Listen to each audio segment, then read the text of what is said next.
Hey, welcome to Knitspired. This is the second episode and I'm back. Yay! It's been a while. It's been really busy, so I've wanted to make another video, but it's just been crazy. And I actually did make another video, but my phone ran out of space, and then I tried to do two videos together with the phone and the laptop just has really sucky recording and audio, as you know, because if you watch the first episode, it was kind of hard to hear me. I know that. So I'm just trying to figure out all the bugs of this whole recording thing when I don't have all kinds of great recording equipment. So I'm just using my phone for now. But welcome back. Thank you so much for coming back. Thank you for watching this episode. Like I said, I'm going to try to make these kind of brief because I know people don't have a lot of time. And I really like to watch my podcasts of the people that I really like. But a lot of them are like 45 minutes to an hour, and it's just I don't always have that amount of time to sit down and watch a video. So I'm just going to do short videos for now, and I think that'll work for me. I feel like I don't have a lot to say, so, well, actually, I feel like I do have a lot to say, but I can condense it, and that'll just give me stuff to talk about for the other episodes. So first of all, a big thanks for all of you who watched the first video and had stuff to say about it. I didn't actually get any negative feedback, which I expected more, but I don't know, the people that watched it were friends, I guess, so nobody really wants to say anything mean, but they did have really good critiquing, ideas, whatever, suggestions. So I really appreciate any kind of feedback that you have for me, so I really appreciate that, and I really appreciate all of you taking the time to watch that. And most of you that watched it have very little children, and I know it's hard to just sit down and watch a video, so I really appreciate that. And those are a lot of you are my ladies from my group that I've known for the past year and a half or so. So you guys rock. Thank you so much. And out of all you ladies and you fellow knitters and crocheters from that group, biggest shout out goes to Amy. You tried so hard working on your socks, and I think you said you started 385 times, something like that, and you had so many questions, and other people were able to answer questions for you too. Laurel, the sock knitting queen. So, yeah, Amy, that you did, you're awesome. You will get it. I promise you, and you'll have some awesome socks to add to your collection, your sock collection. So I think it's been a month since I recorded the first episode, and oh yes, sorry, I don't have my little, co-host this time. She's downstairs with her daddy because she's out of control right now. And I have a minute and I have some good daylight to help me do this video, so I just figured I'd take advantage of that. So, since the last, episode, I went to it was called a Knitters Fair, which is at a convention center right down the street from me. And I had no idea there were that many knitters or knitting stores or yarn stores or whatever in that area. Probably all of Ontario, or I'm not sure really exactly, but it's local. But there's so many knitting stores. And actually one of the stores that I had gone to in Guelph couple months ago now, when I went over to their booth to buy something and just to look around first, she remembered me, and I was like, oh, hey, how are you? So I thought that was really cool. So that's from the store called All Strung Out. So that was pretty cool, and I actually ended up buying something from their booth, but I'll share that with you in a little bit. But it was a pretty cool fair. Lots of different fiber arts and yarn stores and people who made knitting bags, to put your knitting in, and lots of notions for knitting. And there was massage for knitters. There was a fashion show. I didn't get to do any of that. There was food. Didn't do that either. I only had a couple hours to spend on that because I had to go to a bridal shower later that day. I had a bunch of stuff to do, so I just wanted to get to the fair. I did it. Yeah, that was cool. So that was really fun. And hopefully there's something like that happening again sometime soon, but I don't know. I haven't really looked around. I've been just really too busy with other things in life So what I'm going to do today is actually share with you all the yarn acquisitions that I've made in the recent past, because I said I was going to like hold off on them so I'd have a little bit to share for each show. But I'm just going to do that right now.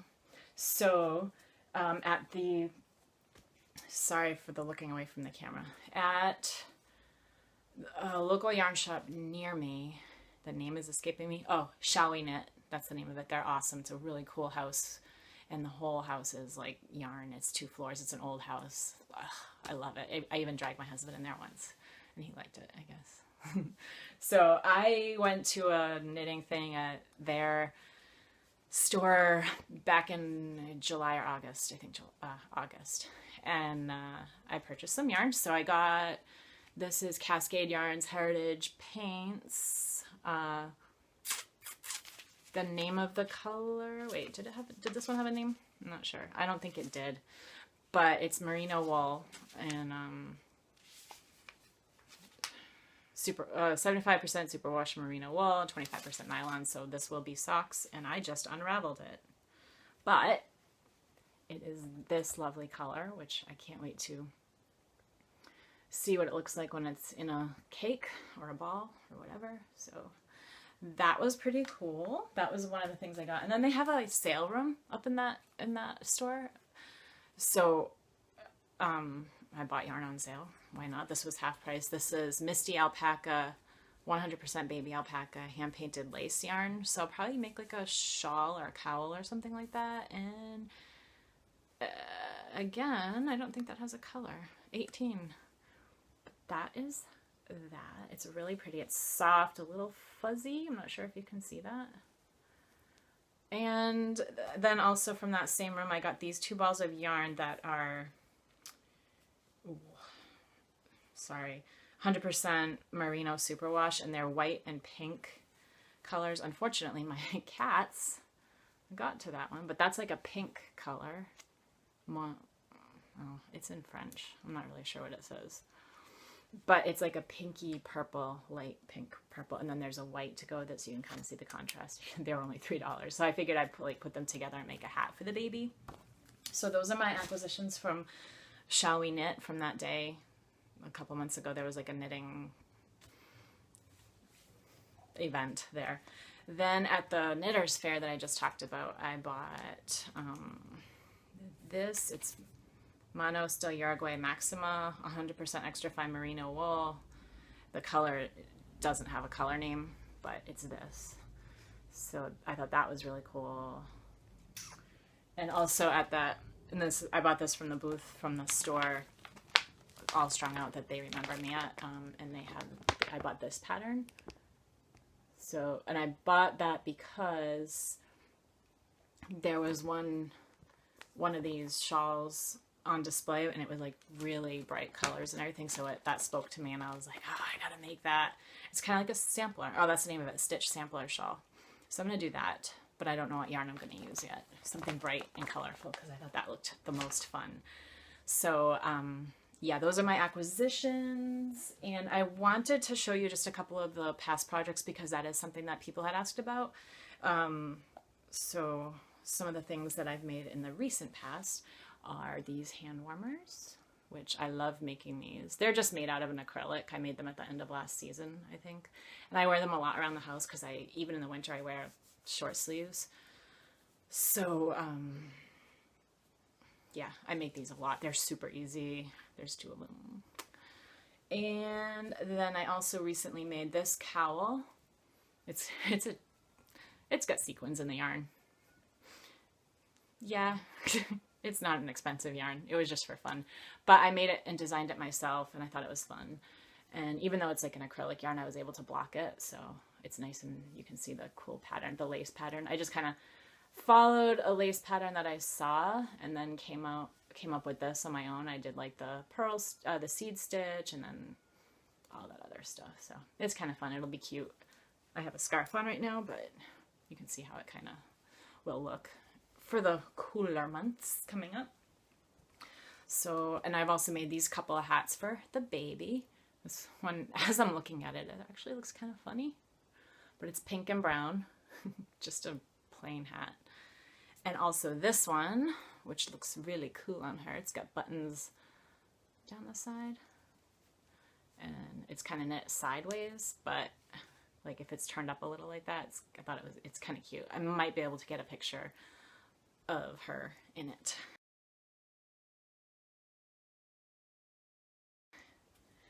And also, I've made these. You have probably seen these in stores. Little cup cozies, mug cozies. These are my own designs.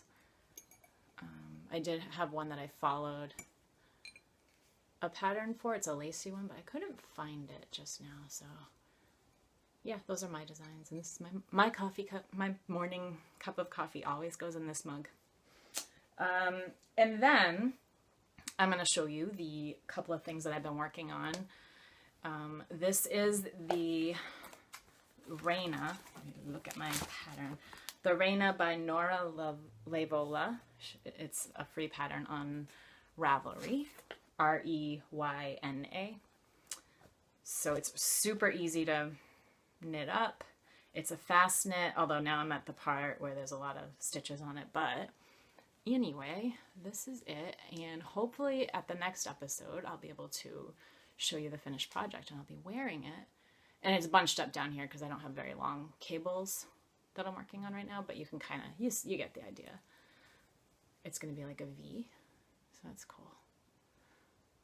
That's that. And then I, yarn fuzz in my mouth. I dipped into the green yarn that I showed you in the last episode. It's like a cotton acrylic, so it would be perfect for a baby. And I started making this. Don't mind the hangy yarn. It's just on, it's holding the place right now. And it's kind of wrinkled because it was folded up in a bag. But it's going to be a short sleeve, but a little bit longer than the sleeves are right now. So she can wear this over a long sleeve shirt. But that is the Playground shirt by Elena Nodell, and that is also a free pattern on Ravelry. She's got some cute stuff, Elena Nodell. So those are the two things that I've been working on feverishly.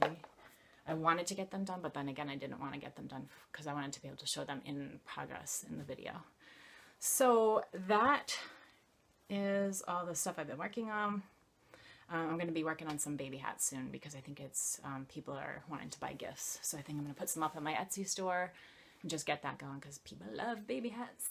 So I do have an announcement. It's kind of about what I use for knitting. Might be a little, it might seem like it's a little out there, but I did, as I've mentioned, I'm a vegan. I actually hate using the word vegan, plant-based. It's just like, it's just what you're called though. When you don't eat meat, you don't participate in any, or not participate, but you feel that animals have rights and that animals shouldn't be treated badly. So in many aspects, that's fine. Don't eat meat, don't eat animal products like milk, cheese, eggs, whatever. I hear somebody. But I wasn't sure about the wool, buying wool and how sheep were treated. And I was like, no, surely they just share their sheep and they love their sheep and whatever, and they just let them roam free and everything. But I did look it up, and it was a little disheartening. And I was like, no, I'll still be able to buy wool to make socks and everything and whatever else I decide to make. But it is actually along the lines of factory farming and exploitation of animals. I think from now on, I'm just going to choose a more humane fiber to work with. There's a lot out there. There's like bamboo. I had to look it up. There's bamboo, there's cotton, something called faux fleece. I don't know the exact name of it. There's nylon, and of course there's acrylic, but there's like a lot of different like fibers that you can use that are still going to come out nice, and it's still going to make a quality garment. But I have to stay away from wool from now on. I just can't. Reading about what they do to the sheep is just, it's heartbreaking, and it's just something that I really believe in, to treat animals well. So that's my little, it's a little sad for me to have to do that, but I just can't support it. Like, I don't support farms, so I shouldn't support herding sheep for their wool when I can get synthetic, or, you know, like cottons are nice. you know, that's my little 2 cents for that. I hope that doesn't seem too extreme, but it's really important to me. So yeah, I'm going to be doing that from now on, and looking up some stuff. I will post some links about what they do to the sheep, and also some links to a lot of websites that sell yarn that doesn't hurt animals. So I think one of them was called veganyarns.com or veganyarn.com or something like that. But there's a lot on Etsy too, so that was nice to hear. Like, at least there's some option. I'm like, you can be a vegan and still knit. What? That doesn't make sense. It's like knitting is the thing. It's like, it's very common, and it's my thing. It's my hobby. So at least there's other stuff out there. There's other fibers that I still have to look for, but that was like my quick research the last couple days. So there's all that information. I feel like I'm rushing through this because I really don't want to make this long, and I thought it would maybe be 10 minutes, and now I see the timer is going like up to 16 minutes, and I'm really sorry. But I also said I was going to share some recipes for my for this podcast. So I have a couple things I've made recently, and I think I'm gonna post. I'm gonna talk about. I made potato skins, and without any animal products, and they were delicious. And potato skins were like one of my things that I loved to make.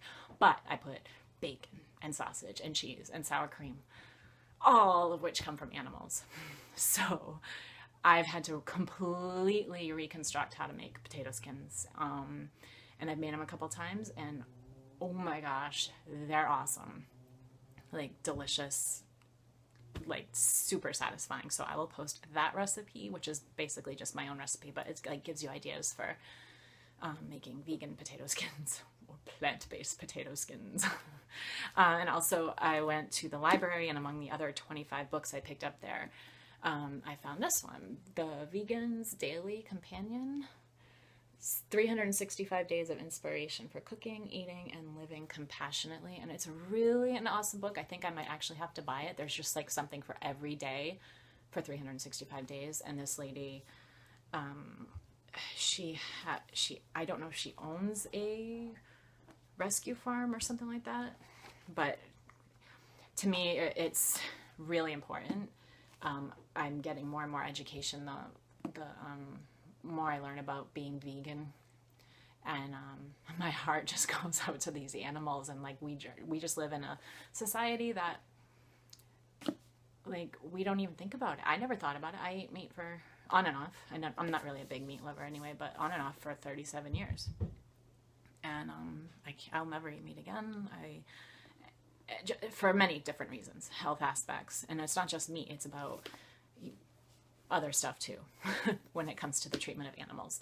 So anyway, this is a really cool book. I'm probably gonna I am gonna end up buying it, but right now I'm just borrowing it from the library. So that is what I wanted to share with you today. So hopefully this doesn't get like, I don't want to get on anybody's nerves about the whole vegan thing. It's just part of obviously it was part of it had a lot to do with knitting today because of the yarn. So I know this is a knitting blog, so I don't want to go too much toward the like vegan aspect and treatment and mistreatment of animals and stuff, but I am always happy to discuss it.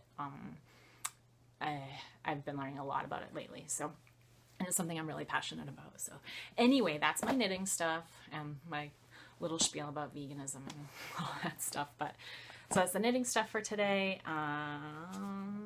Looking at my show notes, but yeah, I will post the information down below. There's the blog. You can go over to the blog too to see all the information for this show. And if you have any questions or comments or anything, please feel free to share them with me. I will leave all my contact information for you, and I would love to hear from people.